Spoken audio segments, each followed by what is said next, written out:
In 1781, Great Britain declared war on the Dutch Republic, opening the Fourth Anglo-Dutch War. As part of its offensive strategy, the British organised an expedition against Dutch colonial outposts on the Gold Coast of Africa. Captain Thomas Shirley led the expedition, commanding HMS Leander and several transports carrying 2 small regiments of independently raised troops under the command of Captain Kenneth Mackenzie of the 78th Foot.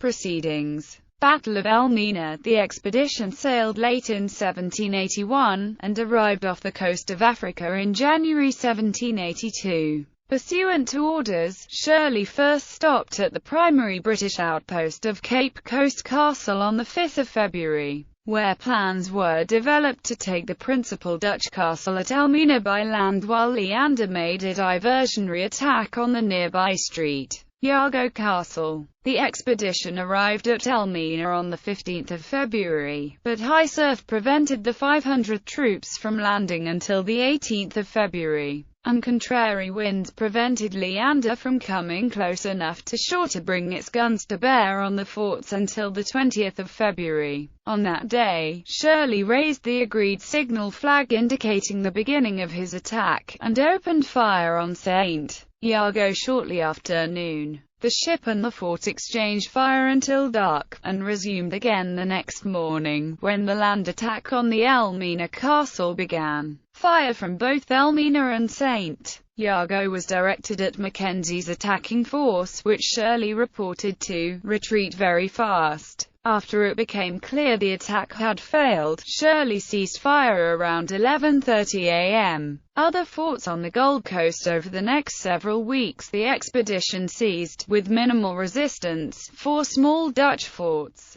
Muri, Cormontine, Upham, Senya Beriku, and Accra. Leaving those facilities garrisoned with personnel from Cape Coast, Shirley then sailed for the West Indies. Near the African coast off present-day Senegal, he captured and destroyed a French store-ship officers, supposed to be worth £30,000, before crossing the Atlantic to join the British West Indies fleet. Shirley sent 2 sets of dispatches back to Britain. One set went in the transport sloop Ulysses, which was under the command of Captain Frodsham. The French frigate Fouquet captured Ulysses and took her into Brest, but not before her captain had weighted the dispatches and thrown him overboard. Shirley's first lieutenant, Mr. Vancourt, took the second set in the transport cartel Mackerel, which also carried the Dutch governors of the forts to Europe.